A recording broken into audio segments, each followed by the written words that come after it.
Microsoft reported earnings, Teams is going fluent, and Game Pass is doing pretty well.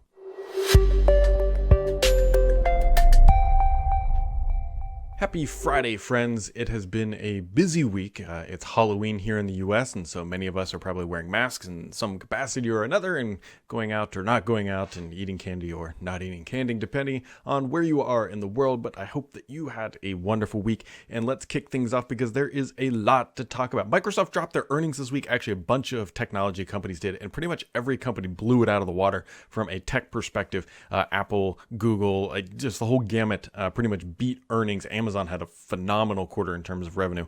But on the Microsoft side, they reported $37.2 billion in revenue, and that is $13.9 billion of net income. And as a reminder, net income is the money that Microsoft puts into the bank that they can invest later, spend, acquisitions, divestitures, whatever they want to do with that $13.9 billion.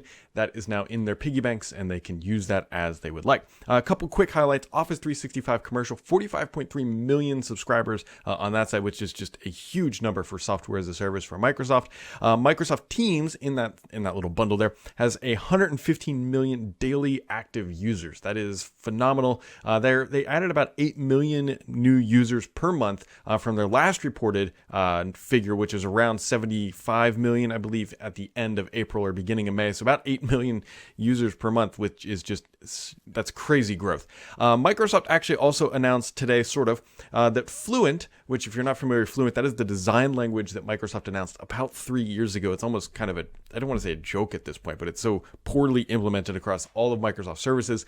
Anyways, some Fluent elements are coming to Teams, and it's starting with Teams on the web, and it's getting some new icons and some slightly different color shading. It's nothing to really write home about, but the hilarious thing here is that Microsoft will probably complete its Fluent rollout or get partially done, and then this fall, or in about a year from now, I shouldn't say this fall, but like a year from now, they're going to be announcing, or at least starting to show off, a new design language codenamed Sun Valley, which was scooped by Mary Jo Foley and Zach. I'd been hearing about it as well, and it's sort of it's not overhaul, might be too dramatic, but it's going to be more design elements. I'm thinking that it's probably going to be more along the lines of Windows 10X elements starting to come to Windows 10, but it's going to be just in time for Fluent to be rolled out and then being replaced.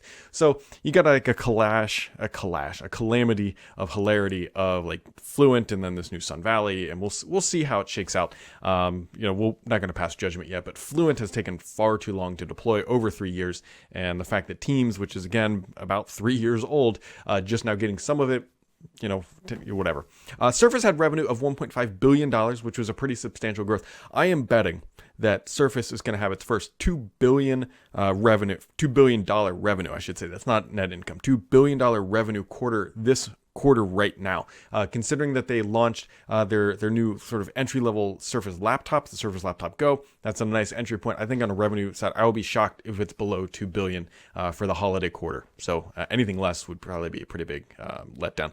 Windows OEM revenue did decline 5%. I think we're starting to see we saw a massive growth of PC sales earlier in the year for obvious reasons, and we might be starting to see some of that level off a little bit, but we will see. So that was one of the few sort of downsides.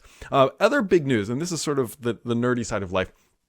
There's a new data type in Excel. Now, Excel is Microsoft's stickiest application. It is the reason why people get hooked into Office or Office 365, because it is, for many companies who probably don't want to admit it, Excel is fundamental part of the infrastructure of their reporting. You can do a lot of fun things with data in Excel. It's not always the most robust way to do things because you can make a lot of mistakes and they're not easily caught all the time. Anyways, Excel is getting a new data type. And so what this effectively means is, like, right now when you have data in a cell, it's pretty static. It's like, that's the data. Yes, you can link to other cells and all that stuff, but it's pretty much contained inside of Excel. Earlier this year, they started including things like stock and geography, and that sort of made it more dynamic and 3D, if you will, because then you can call upon relational information to that data point, even if it's, not present in the cell. So here's an example. So let's say you have a customer data type and you have revenue as an attribute, and this is all in Power BI. Well, in Excel, you can now type customer dot dot meaning period, and then revenue, and get the revenue of that information pulled from a third-party data source using this new data type. If that doesn't make sense, don't worry. It's really kind of neat, and I enjoy this kind of stuff. And so it allows you to pull Power BI or third-party data and use it in a rich data structured way inside of Excel. This is a massive update for Excel. It really takes it from sort of a 2D application to a much more, it's sort of crossing the line of like an Access database sort of thing. And so, regardless of what side of the fence you're on, I love Excel, and so that's a fun thing coming. It's not quite here yet. It's starting to roll out, and it'll slowly be rolled out. But for those that are heavy in Excel, this is a big deal. It's a really big deal. Like I said earlier, Samsung, Apple, Amazon, Google all had massive quarters, blowing it out of the water. And it's just been, for tech, the massive shift in remote work has been, it's been a good thing. Now, interestingly enough, Microsoft earnings projections were actually a little bit low analyst projections, which, take your, pick your battle of whether or not you believe analysts or whatever are pushing too hard. Microsoft was actually a little bit below analyst expectations, which is why some of their stuff, their stock dropped, and actually the entire market dropped pretty hard a couple times this week. So there you go. Other things happening around on November 10th here on, well, not here, but on Petri.com, which I run. We're going to be doing a user management conference. You can go and get the latest from Microsoft MVPs and industry experts and learn more about how to manage your users and do it in a fast and effective way. And that's a pretty cool thing coming up. And you can go to Petri.com/conferences where you can learn more about that. So, on to the gaming news of the week. Phil Spencer did an interview this week where he actually said Game Pass is completely sustainable, which is really interesting because I wish he would have dug into that a little bit more, but everybody is assuming, myself included, that means from a financial perspective that Game Pass is now effectively paying for itself, which means that, hey, they're not going to do this, but if they spun it out as their own company, Game Pass would survive as an entity. And so that is actually huge news. That is really big news that if Microsoft is already breaking even on their Game Pass investments, that is substantial, because that is why, that is what's going to allow them to drive and put more investments into Game Pass, which is probably how they justified the $7.5 billion Bethesda acquisition. They're like, look, if Game Pass is already sustainable today and we're still in the very early days of the platform, that is huge for Microsoft. And also Phil Spencer talked about this week at the same time that they're looking for more E-rated titles, the Minecrafts of the world, the Animal Crossings of the world, likely because that creates a pretty sticky situation for gamers inside of Game Pass. And Phil actually talked about how they don't want one title carrying Game Pass. They want people to be jumping around from title to title, and that is how they're going to create long-term value, which is probably, again, why they went out and bought Bethesda, getting those more big titles in there, allowing people to play multiple games inside of Game Pass. Because if you think about it from a user perspective, you need to have at least 2 games inside of Game Pass to justify the cost. So if Phil Spencer can have 3 games in there that you're playing, then paying for Game Pass becomes something that you want to do. If you're only playing 1 game, financially it doesn't make sense for the end user. So just a couple things there. Also, Microsoft quite literally built an Xbox fridge. Actually, they built, I believe, 3 of them, and they're going to be giving one away. So if you've ever wanted your memes to be dreams, you can go find out how to enter that competition. Just go to the Xbox Twitter handle and just scroll around, and you should be able to find all that. On the Halo side, there was a crazy rumor drop over on Reddit, and then it was regurgitated all across the Twitterverse. And here's my take on it. When this much information gets dropped at one time by one person, this person is either extremely high up or is deep into the heart of the development of Halo. And it just doesn't feel genuine when that much information comes out at a single time. I'm not saying that they're wrong, and I'm definitely not saying that they are right. Some of the things they said are extremely obvious, like, hey, there's going to be multiple multiplayer modes. Obviously, there's going to be additional games using Slipspace engine. Well, obviously, they're not going to just build this engine and abandon it. So a lot of it's just like real obvious things that, hey, anybody could predict. It's not like Halo Infinite is going to be the last game and then the whole studio is shutting down. That is absolutely not what we expect. And so the fact that they're saying more games are coming, well, obviously, to me, this feels just like somebody who's honestly kind of just trolling. That is my take, just because, again, when I see a massive dump of really explicit details that are finite, just knowing what it's like on my side of the fence, they are either the absolute insider that knows everything, or they're just trolling at the end of the day.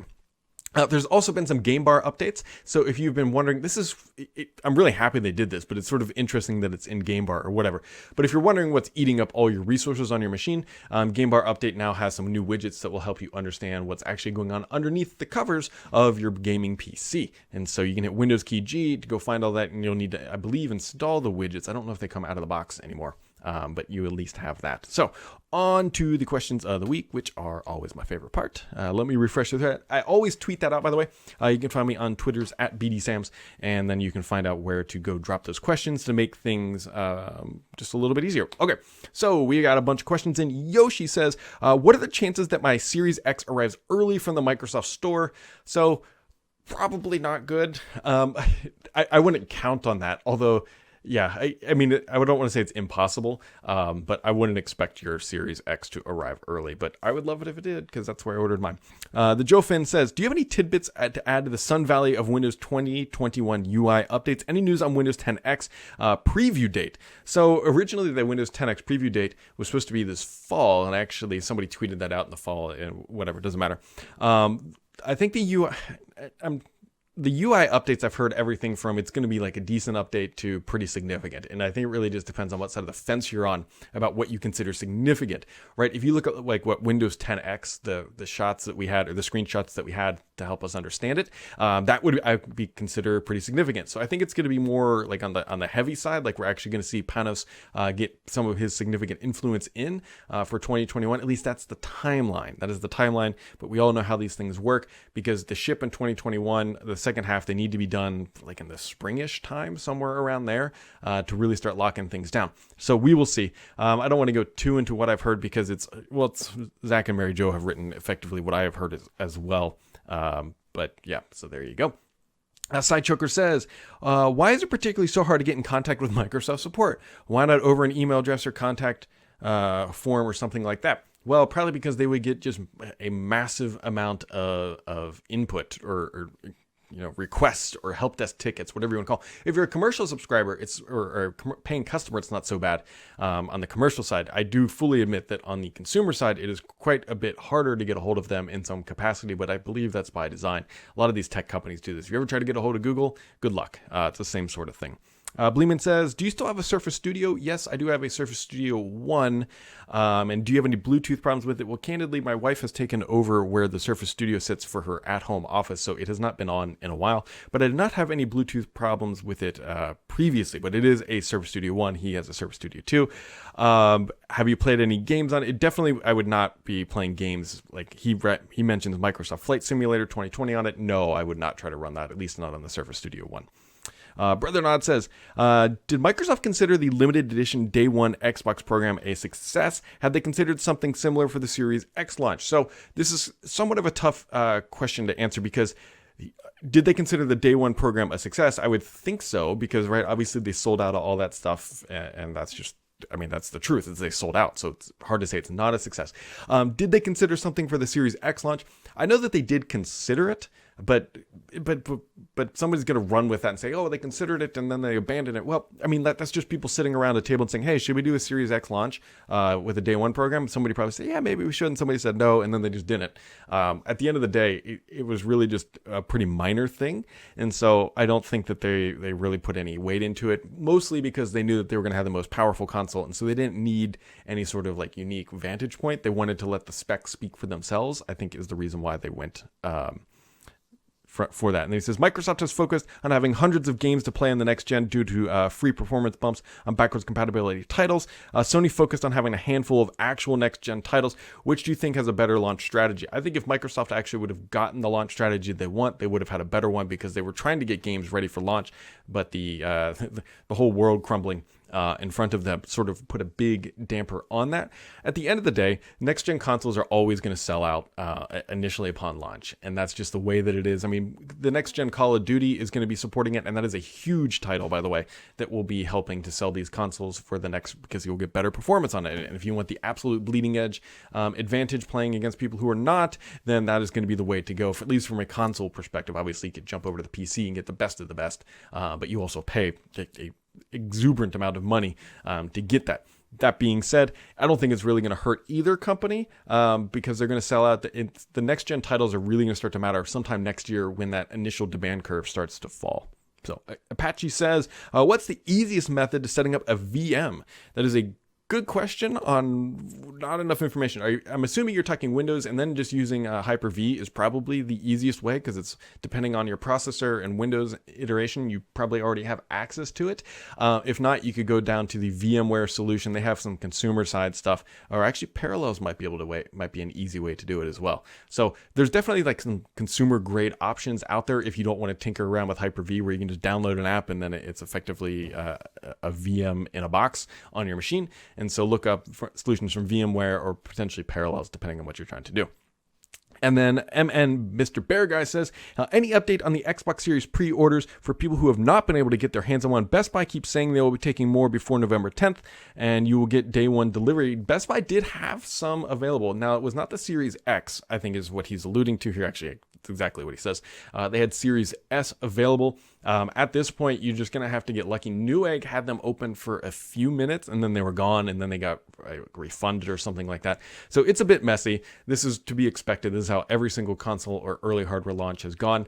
I still don't know why Microsoft, at least on their website, doesn't go to the Apple route where you can just pre-order it and then you're just on a list, and when it comes available, it gets shipped to you. But at this point, it's going to be tough to get one on launch day unless you are willing to go to a store and wait in line and figure out the allotment allocation for your store.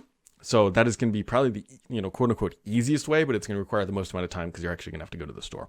And then Rambo says, if you had $1,000 to spend on a gaming ultra portable, less than 3 pounds laptop, what would you purchase? I'm struggling to find a laptop that is both AAA titles and lightweight is important. So yeah, this is a challenge. So what he wants here is to spend $1,000, have it be ultra portable, under 3,000 or under 3 pounds, under $3,000, and be able to play top end titles. So you've got a challenge here. You're either going to have to pick ultra portable, $1,000, or AAA titles, because you can't have all three, right? You can spend $1,000 and get a laptop that'll play AAA gaming, but it's not going to be under 3 pounds. It's going to be pretty big, bulky, and heavy.